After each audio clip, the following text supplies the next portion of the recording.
Hello and welcome back to another episode of the More Than Digital Marketing podcast, a podcast about digital marketing and so much more. I'm one of your hosts today. My name's Jack and I'm joined by Joe. You all right, Joe? Yes, I'm good. Yes, How you doing today? Yes, I'm good. Yes, it's a good week. Yes, I'm all good. Good. Well, we were planning to do this podcast a lot earlier today, but we've got a very full office today. We do, yes. So a lot of people in the office means a lot of meetings going on, and this is one of the places that people have meetings, so we couldn't actually get in to record a podcast yet. Yes, space is a little tight at the Yeah. moment. But that's a good thing, I guess. Yeah, I mean the office is very lively today, which is nice for midweek. Yeah, we've got pretty much everyone in the marketing team in, pretty which much is today. it doesn't happen every day. No, that's right. Yeah, it's nice to see everyone in. A few people back from holiday, which is cool. So, Yeah, nice that everyone is in today. yeah. What have you been up to this week? It's been another busy week. Very tech focused week this week. Conducting a big tech audit for a client, doing some work on some backlist analysis and some CRO stuff as well, which has been quite good. So yeah, it's somehow mid Wednesday already. I don't really know how, but that means it's been a busy week. Yeah, I mean, it felt like it was dragging as I hit Tuesday yesterday after having only done one day. But yeah, now suddenly it's Wednesday and I can start to see the end of the week, and I haven't quite done everything that I'd hoped to yet. Exactly. Yeah. So yeah, this is the first this is the first podcast that we've been on together. It is. Yes, it is. So Matt, who has been doing SEO April. I don't know what a catchy title for SEO April is. I think SEO April is fine. SEO April. I know what it was. It was the EAT April. Yeah, so a couple of weeks ago we talked about EAT. Last week we talked about content audits. And this week we're going to continue that fascinating trend. Essentially, yeah. So we were talking before about trying to build on the topics of conversations that we've already had. So as we said, not last week, the week before, we've been talking about the EAT. Yeah. And then last week, talking about how to do a helpful content audit. Correct. Yeah. I've been listening, don't worry. Good. and so yeah, this week we're keeping that sort of SEO train rolling forwards, and really just wanted to sort of talk about if you're starting to notice your traffic is dipping, whether it's SEO or whether it is organic traffic. What are some things that you could be looking to do to, I guess, help that trend or avoid that trend? Yeah. Before we started though, before we hit record, we were talking as well about some of the recent sort of like trends that are happening at the moment. So we talked about is it GSE? SGE. SGE. I had all the letters there. Search Generative Experience. Yeah. Yeah. See, I was going with generative search experience. Same but different. Yeah. So SGE. Yes. So yeah, give us a bit of a rundown. I've thrown you under the bus now, but we've said the SGE, so Search Generative Experience. Yeah. This has kind of been looming for a while. It's definitely something I've spoken to about clients before. But yeah, what is the Search Generative Experience? So essentially, it's a new approach to search results. It's Google's attempt at integrating generative AI into their search results to essentially provide users with more content and more context without them having to navigate to additional sites, which isn't that a problem? Yes, to a degree. It's a problem that necessarily doesn't have clear-cut solutions, but is one that I think can be overcome with different strategies to still make use of that feature if and when sort of it actually gets released properly, because as you mentioned, it has been looming for what feels like a significant amount of time now. It's still in the sort of beta testing phase. There's no real word on an official release for it. I think that sort of indicates there's a lot of tweaking going on behind the scenes to make sure it's kind of offering as much value as possible whilst not taking away the efforts of people who sort of use Google as their sort of main platform to generate results, such as us working in SEO. So, well, exactly. I think it's very similar to the conversation around featured snippets, where the argument is if people are getting the answers that they need from the search results without ever even going to someone's website in the first place, doesn't that sort of almost take away from the importance of your website, where people aren't even visiting in the first place because they get that answer straight from the search engine. Correct. But essentially, that is the case. I could see the argument, and I know the argument for the featured snippet is that if you are seen to be the one that's giving that authoritative take, where you're the one that has the featured snippet, you're getting that brand awareness out there, and people are recognizing you as the thought leader that is the expert in your field, that is essentially leading that conversation, where I have the definitive answer for this, and my business knows best, so you can trust us, and people will sort of recognize your business for that. But when you sort of start to blur those lines of, here is a just generated answer from Google that is taking all these different ideas from lots of different places, suddenly it's who's got the right answer here, and where has this come from? And that sort of like is my concern, maybe from an SEO perspective, of just, whose answer is this, and how can you prove that you really have the best answer if Google's taking the best answer from lots of different sources? If they again, like, I don't know fully what the final GSE search generative experience SGE, what that final sort of output, I've seen like examples of like the beta, what it might look like, but whether it's going to have loads of different sources as part of that output, it remains to be seen. But obviously, if you're listed as one of the sources, if they are going to be sourcing things, then that's good. Yeah, and I think that's where the value from an SEO point of view comes in, is, if Google is compiling, answers to questions using SGE, they're going to compile the information from a variety of different sources. So if you are one of those sources, that shows that you have an authority within that space. You have that trust and that sort of recognizable brand presence within that space for them to gather that information or part of that information from your site. So that's where we're kind of reinforcing that authoritativeness and trustworthiness within the content itself. But I think that's also one of the things that perhaps one of the reasons why they're taking their time to sort of make sure they get SGE right. It's becoming a mouthful, isn't it? Because, Google's very much been championing strong authoritative content, championing EAT, very hard, and making sure that they're kind of weaning out AI generated content, and they're really pushing for this sort of environment where, the content that users have access to is relevant, is from a trustworthy source. So then to create sort of a more AI tailored search results that goes against that is kind of not really intuitive of the two things being aligned. So I think that what sort of the end place that SG needs to get to is the results that they provide are no different to what a user would see as trustworthy if they were manually looking for that content themselves. Because it's one thing for Google to say, you've got to make your content really trustworthy, and you've got to make it, have a lot of authority, and the people behind it need to have sort of presence within the industry, etc.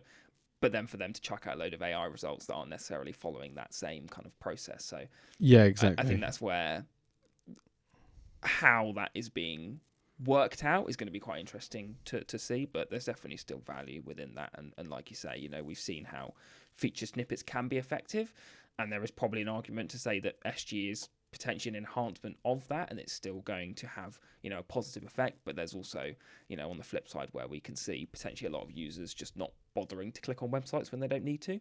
Yeah, no, I can see that. I think as well, though, the way that things sort of like, as you say, it's a natural evolution, right? And the way that things are moving forwards. If it's, featured snippets, I'm sure that they're going to stay. But then also, if it moves to this SGE, then it's also a case of like, how does Google sort of like take that information from your website, and it will be a case of maybe a future step, and the next step is going to be reviewing your website to sort of understand how do you present the information in a way that's going to be easier for Google to like pull it out to present as part of the SGE. Exactly that, yeah. And at the moment, SGE really is focused more on sort of longer tail searches. And I think initially when it is released sort of to the public full time, I don't see that changing massively. I think it will be more tailored to providing results based on longer term searches, based on searches revolved around questions and things like that. So that does then lead on to the consideration of, as you say, how do we optimize content to fall in line with a piece of content that SG would pick stuff up from. And I think that's going to dictate how we go about sort of content planning, content strategy going forward. And it will also be very industry specific as well. There will be some industries, e-commerce, for example, where SG probably won't have as much of an impact because people are searching for products to buy. They're not going to get that information from a search engine.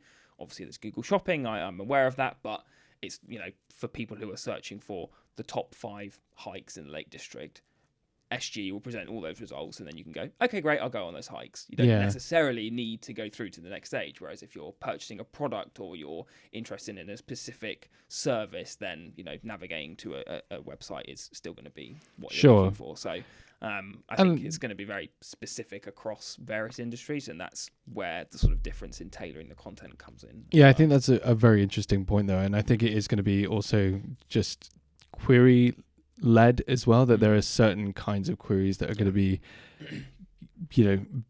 better suited to a web result, and like information from a website, as opposed to just, like you said, your example, the 5 best hikes in the Lake District.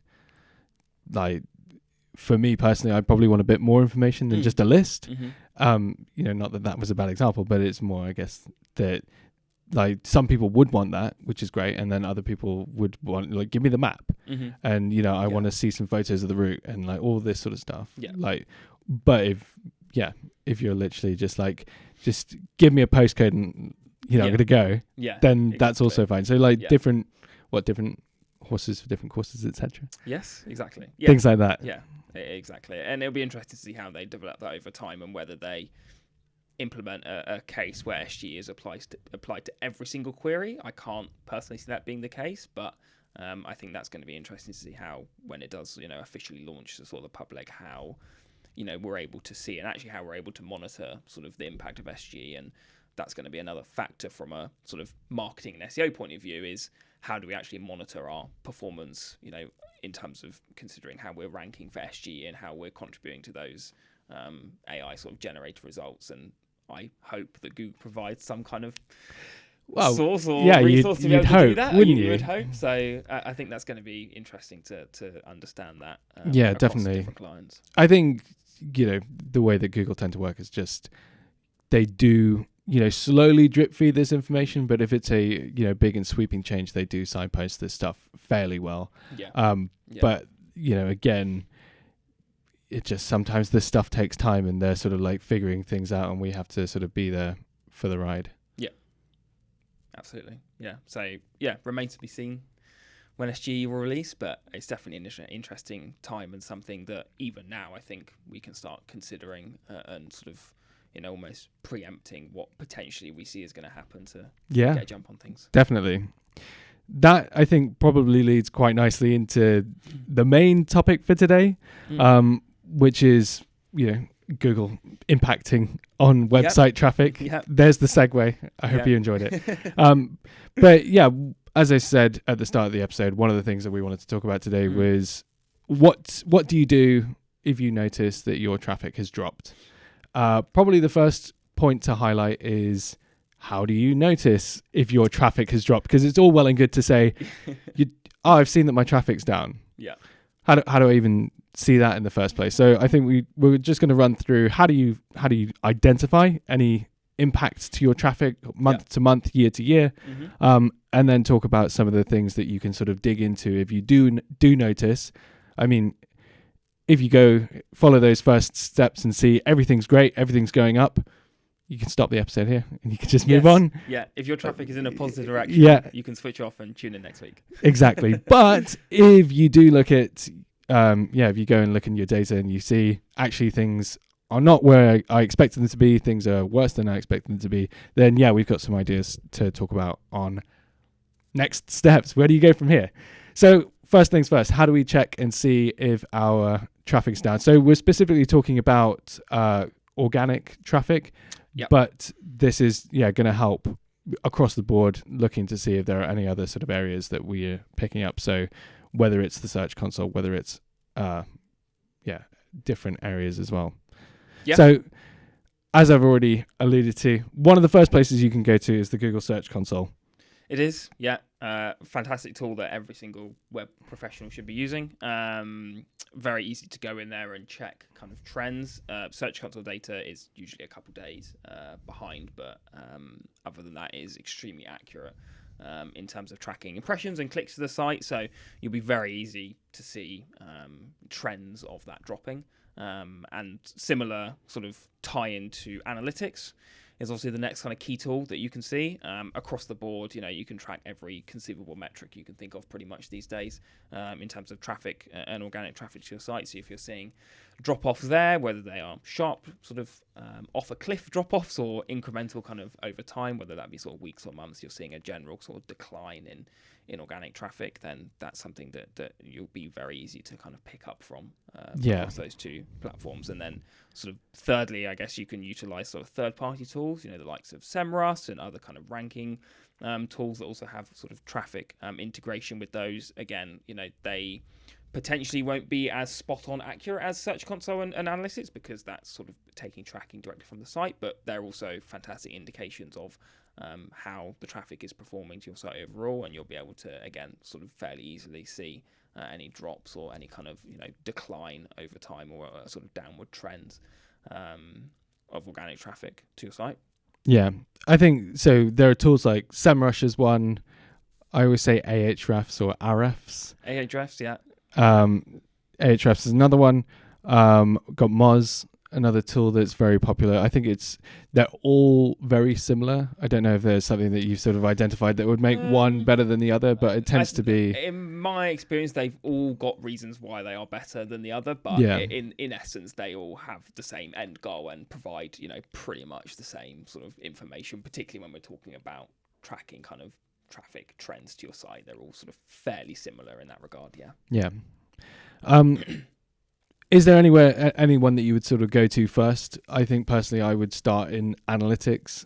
Yes. And sort of get like a really good overview. And then if you notice that there's something maybe that organic has been impacted, that's when I would start to really dig into, okay, let's look at the Search Console. Let's see what's going on.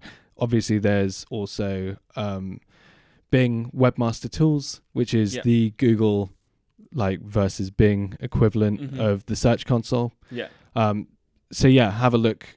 If you're looking in analytics and you see that organic results are impacted, you can look at the Search Console. You look at Bing Webmaster Tools. Two different sort of areas to look at, because it's always worth remembering that Google isn't the only search. Isn't the only there platform. Are some others out there. Yeah. I don't know what they are. No. But there are some, Bing. apparently. Bing's one. Bing. Well, there you go. Apparently Bing is a search engine. Who knew? Crazy. Yeah, I think analytics is always sort of the key place to start. Yeah, I think that's going to have the most accurate information, the most amount of data, the most amount of resource for you to be able to check any drops across organic traffic and other metrics as well. So always start with analytics, and then, as you say, when we're looking to then drill down into the data, we can utilize Search Console and SEMrush and other tools like that. Yeah. So imagine this horrific scenario. You go and you look at your analytics and you see your traffic's down. It's been impacted quite dramatically to the previous month, or more dramatically to the previous year. Panic stations. So the question is, what do we do now? So we've found the data, we're looking at it, and we can see, okay, things aren't going the direction that I expected them to. Things are on a downward trajectory. Yeah. What do we do? So I would always start with checking kind of external or non-page factors. So these are things that may have externally affected the site, potentially for a number of different reasons, but they often can cause sharp or incremental traffic drops. So things like checking for actual manual actions, whether you have any actions by Google against your site for one reason or another, whether that be a content issue or whatever it may be. That's going to obviously significantly impact your traffic, so always a good thing to check. Also worth checking if there's been algorithm updates recently. As we know, Google likes to update their algorithm and it likes to mess everything up. And even recently we've seen on the back of the March update, we've seen various fluctuations across multiple sites and multiple industries that have affected traffic. So always a good thing to check, A, if there has been an algorithm update, and B, sort of understanding a bit more about what that update entailed, whether it was focusing on a specific area. Yeah, that was something I was going to add to that, just around the algorithm update, that when an algorithm update happens, it's not an immediate sort of like, oh, well, this has happened, so we have to do this. It's algorithm updates are a bit sort of vague. Yes. Is maybe a nice way of putting it. They are vague. Yes. So we have a rough understanding of what the impact of an algorithm update may be. Yeah. And it's kind of a case of, okay, well, this algorithm update has impacted the site, and we can see that. And so what we can do going forwards is try and, make these changes. But again, making those changes isn't going to suddenly change the traffic to the site in the next month. I wish that was the case. But, unfortunately not. No. So again, with SEO, it's the long game. So, but that's why, again, it's so important to have your finger on the pulse and identify any of these changes and know what changes are coming and know the impact that it's having on the site so that you can start to plan and be reactive going forwards. But yeah, sad news. It's not going to just turn things around in a month. Unfortunately not. It will be three to 6 months. The sooner you can sort of spot it and get on top of things, the sooner you have the opportunity to turn things around. And I think that's the key. And I think a couple of other factors before we kind of move on to some other reasons. Incorrect tracking is often one thing. Potentially it is just a tracking issue. You might see a sudden drop off in traffic, but actually if the tracking perhaps is broken or someone's made some changes and they've not done so correctly, that could be a factor. There could be things like any server issues that can often cause drops in traffic, which again is something sort of outside of web performance. It's something physically sort of incorrect or it's sort of not set up in the right way. On that side, you could also have all of a sudden had a sudden loss in backlinks as well, which from experience has had an impact, particularly if you're losing a large number of really, strong backlinks. That can sometimes have an impact, and that's something we can investigate and talk about further. Well, that's also something that Google will say that links aren't important, and what's most important is the content on your site and always having the right sort of answers to the queries. But on the other side of that, everyone knows how important having decent backlinks are. And so Google says backlinks aren't as important as all this other stuff, but actually having really good backlinks from authoritative websites is really important and really valuable for exactly. They have obviously come out multiple times and said backlinks are not as important, but they've never said they're flat out not important and we don't consider them. So that is definitely a reason why you could have seen your traffic drop if you've seen a sudden decrease in that area. So with all of this that we're saying, I think it's important to also keep an eye on just your backlink profile and the health of your backlinks. Are your backlinks growing? And if they're not, that's something that also you could look to address in terms of if that's, I guess, an area for concern. If you're seeing that your backlinks have just been, you've had 100 backlinks for the last 6 months and there's been no growth, that's obviously a concern. That if suddenly you lose 20 of those, that's 20% of all of your backlinks to the site. And I think, to be honest, that applies for all the points so far we've talked about, is actually just keeping on top of things. Definitely. Whether it's checking if you've got any manual actions, whether it's the tracking, or whether it's just actually externally checking algorithm updates and kind of latest news and things like that. I think it's just important to stay on top of all those things to make sure that none of them are going to have a future impact on your site at all.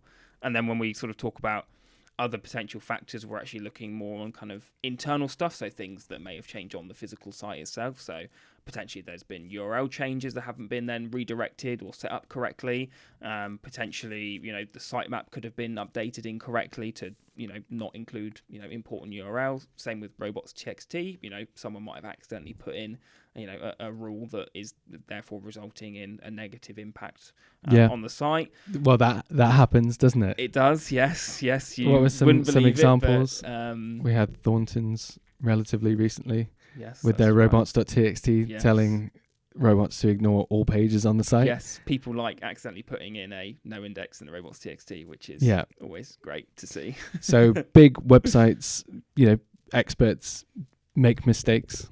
So something to just be very aware of that. Just cover all your bases and just check all these different areas. Yeah, absolutely. And then there's things, to do with the actual content itself. Potentially you've published a load of new content that's causing cannibalization with existing content you potentially didn't realize existed. So that's going to be viewed negatively in Google's eyes. Things like if you've just flat out gone and deleted a load of pages, that might also have an impact as well.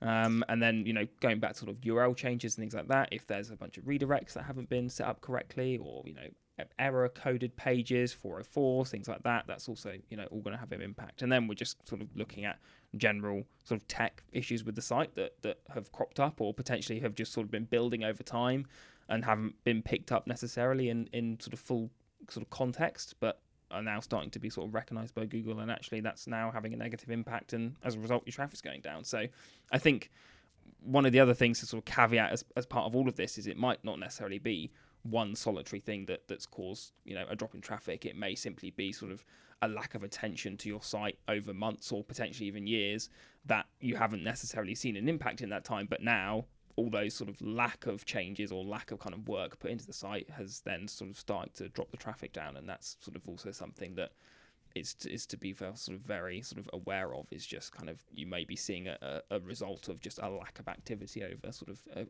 prolonged period of time. Yeah, definitely. So yeah, I guess it just goes to show just how important it is that we just stay on top of SEO regularly and ongoing. Yeah, I wish it was as simple as making changes and then just that's it. Yeah. But it's very much do a need case your of finger on the pulse. Absolutely. Yeah, keeping on top of things.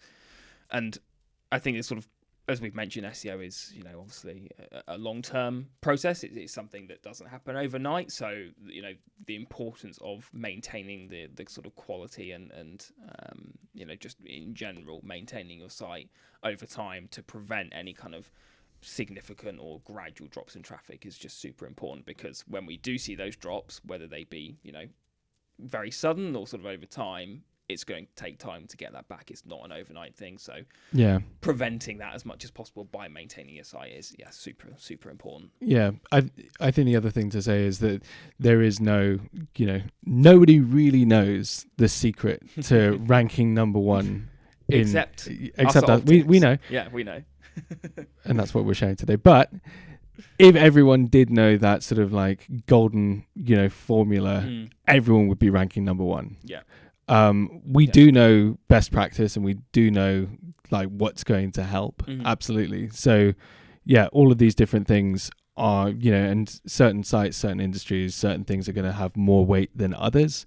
But yeah, it's not as easy to say, the first thing you need to prioritize is this.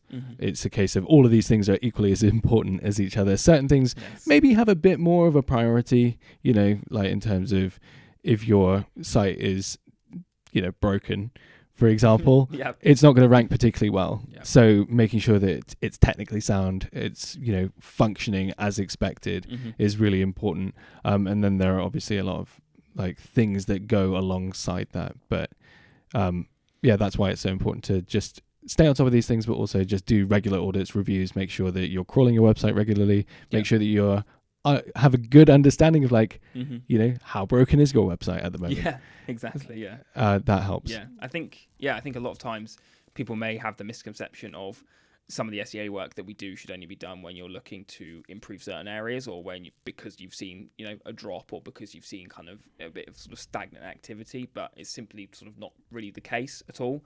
I think, a lot of the SEO work that we do is on sites that are still performing well, but we know that we want to maintain that and just continue to improve that. And I think that's sort of something to always bear in mind, is that a lot of the stuff we do is not necessarily on sites that are performing badly. They're also on sites that are performing really well, and we're just trying to maintain that and trying to push that forward as much as possible, because if we can get to site in a place where it's performing as best as possible, if there is any potential sort of negative impacts, because of any kind of change in the next sort of 6, 12, 18 months, we know that we're in a better place to recover from that because of the work we've been doing, rather than sort of only focusing on areas that aren't performing well.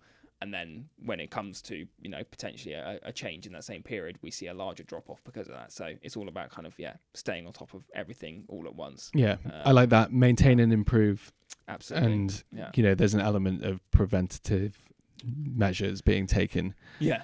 Absolutely, yeah. But I think probably the misleading thing with SEO as well is like things are going well, things are improving, and if you just stop, like I think you do tend to see like, oh, it's like still going okay. Mm-hmm. But if you don't maintain that okay, that 3 months of like maybe it being okay will suddenly start to like go the other way, and if you haven't got an eye on it, it can just potentially fall off a cliff. Yeah, I think that's exactly right, and it's not as simple as upping a bid on a PPC campaign. It's a lot more work to get that back to a place where it was performing before. So yeah, I think maintaining a site and continuing to work on it, regardless of how well a site is performing, is super crucial to sort of any site in any industry, really. Yeah, well, we were having a conversation the other day about COVID policies on websites. Yes. And just, I was sort of like just positing the question of how much of an impact do you think it would have if, you went to a website, or, you had a website that just had loads of information still about the latest COVID policies and,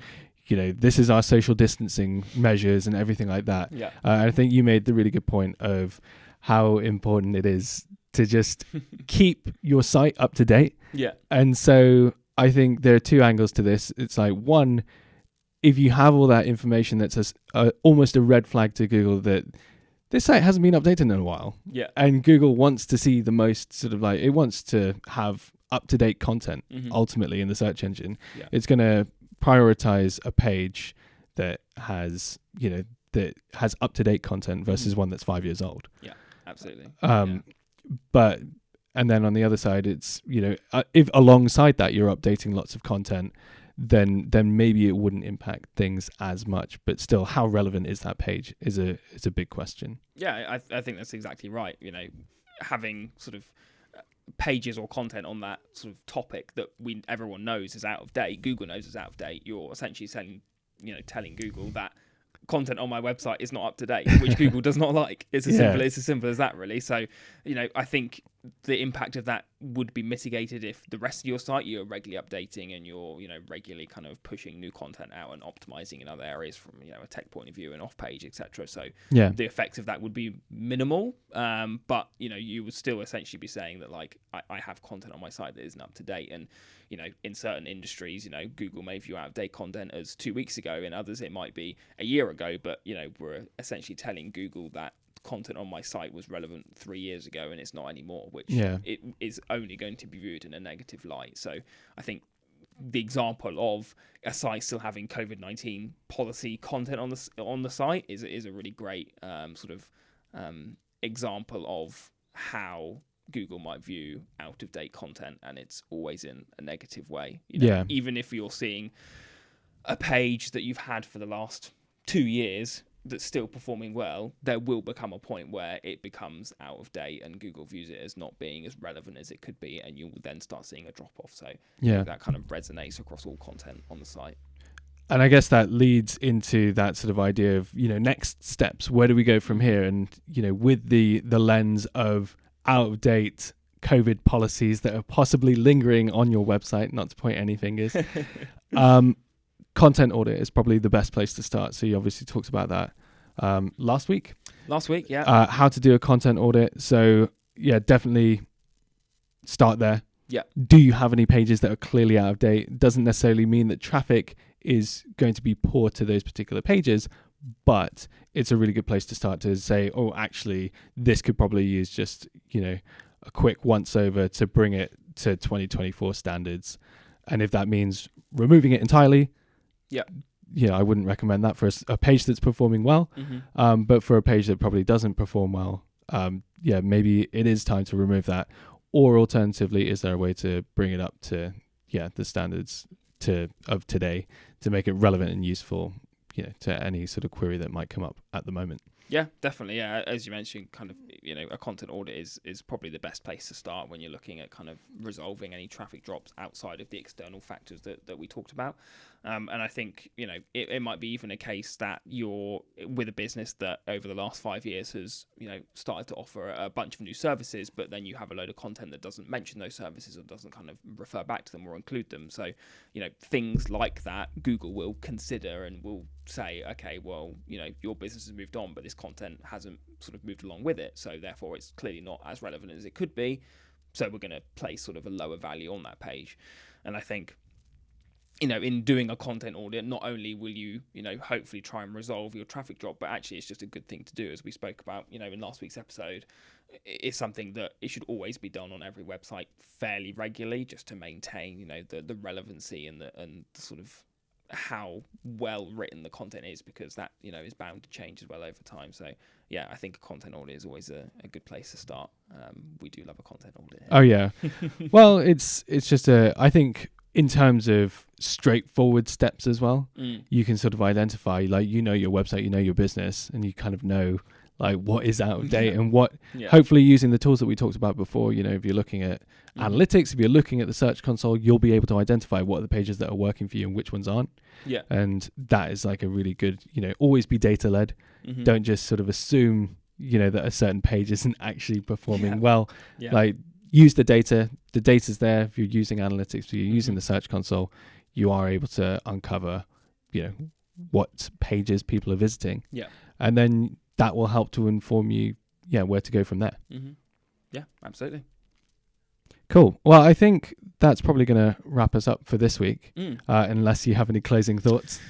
No, I don't have necessarily any closing thoughts. I think, if we're thinking about other things that we could do just for kind of reference, I think, potentially a technical audit is also a good thing to do, just in case, it's sort of incrementally built up over time that you have a bunch of, broken links or metadata that's out of date, or, pagination not set up, whatever it may be.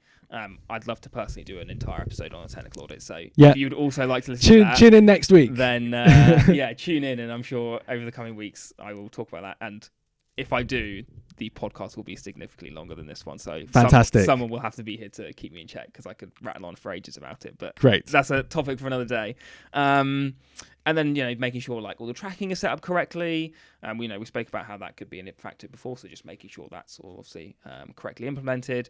And then, potentially we could explore off-page options. So, we spoke about obviously backlink profiles and things like that, but actually utilizing potentially other channels as well, paid campaigns, social media, to just help kind of promote that new content that's come out of the content audit and things like that, to try and regain some of that traffic dip is always a good idea. So yeah, just some other bits and pieces that you can, do to try and, get your content performing back to a place where, you'd expect, and kind of push on from there. Definitely. And I guess to sort of bring it full circle, always coming back to, the search console, looking at Google Analytics, looking at SEMrush, Moz, Ahrefs, whichever one you're using, to understand the impact of the changes that you're making. Yeah. So, you've identified the issues, you're making those changes, just keep an eye on the data and see, is this having the positive impact that you're expecting? And it's not going to be, tomorrow my traffic went up 300% because I've made some tweaks to some content.